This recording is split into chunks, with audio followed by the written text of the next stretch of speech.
301. hadis. Man asbaha aminan fi sirbihi.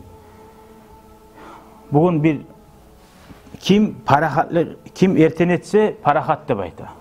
Uzunu eki ayinlegi har bir zattan ne? Bir WhatsApp'tan bir kartine gel agınaya bugün. Oh gaz. Neçile sen tayganına hadirini bilabız seni dep gazlarga aytkanlar, yurtlarda gazlarga aytkan bizde. Şöyle hali şu hadisteki zatlar qaysi bizden taygan zamanla şu vakti bilabız şolani bek hadirin. Qara.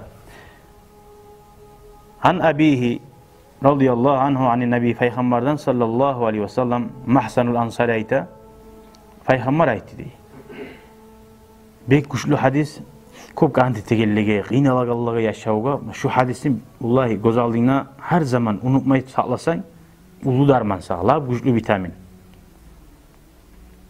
Man asbaha aminan fi sirbihi. Kim erten etse ozunu iki ayinli zatlardan para kal. Masalan ahlusundan, yaşlarından, malinden hali bira urula oyar. Bizzat bu arada korkmay erten parahat kuydu erten etti. Muafa fi cezhedihi. Erten turgan alhamdülillah salları da sav barisi da. Gözleri de vura, yaşları da yakşı. İndahu taamu yevmihi. Ozunu şogunga aşamazatı var dey. Bir ilge yok, bir ayga yok. Ne de bayta Peygamber aleyhissalatu vesselam فَكَأَنَّمَا حِيزَتْ لَهُ الدُّنْيَا. Allah-u Teala şu adamına sallay dünyanın dört ayından bardayaktan dünyanın toğu oygan adamdır deyim. Şöyle adamdır deyim. Hal dünyanın baylığı var adam qiynalam. Qiynala. Nege tuğulası? Buna buley Allah salgan bu sormalan yüreğine salgan zat yok. Daim olar korkuda. Hal ne bu? Hal ne bu? Bu sormadan bugün elhamdülillah tangala Allah garqatayadı. Bir bey bayadam olgan ne? Bunu bir azmaz akçalarga işlegen rabochiy bolgan. Bu bayadam şunca akçası var, daim ner olar, daim oylaşı, daim qaygıda. Bu rabochiyine qaray, maşallah, daim şat, daim irjayip dura. Ya bir gün güllep aytkan. Ey ulan ne? Mumçaga nege şat bolasan, yaşauny normali ocağını maharan yurutasan degen. O aytkan meni dinim var degen. Meni Peygamberge inanmaklığım var. Şu musulmanlığım var. Buna şöyle hadisler göz aldığında var. O zaman o paçadat ama çıkıp mağa öğreter şu dini gizinde. Ozuda musulman bulup musulman yolga düşüp.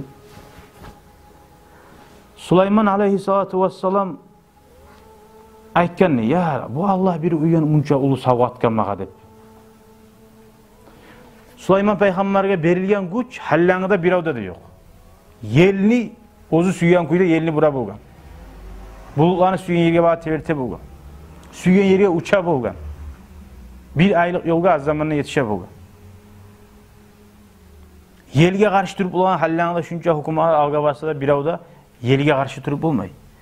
Yeli bulan nece güçlü askerlerinde pata burkatı. O var biraz suyunup tamaşa bolup subhanallah deb aytkan. Süleyman Peygamberge aytkan ne? Şu sağa berilgen şu barda güç, baylık, şu bar Allah-u Teala bir avda bermegen zatını bergen sağa degen. Şu barda zattan ne zat yaxşı ekenen bilir misin degen. Şu bir kere subhanallah deb aytkaning barçı degen. Şu artık degen. Nege tuğrisa o dünya pana bula barısı da subhanallah o ahiratta sağa ullu hazna degen.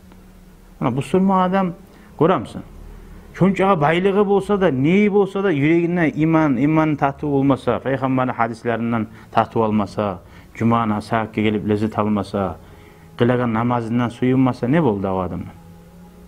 Buna şu zatlarda bolup dininde var mısın? Qalgani Allah garqataya. Köp baylar var, yarili bolgan. Birden yariler bayı bolgan. Alhamdulillah. Şuları bulmasa, ona şu vakti yarili adamsın. Şu vakti qiylanamsın. Velhamdülillahi Rabbil alemin.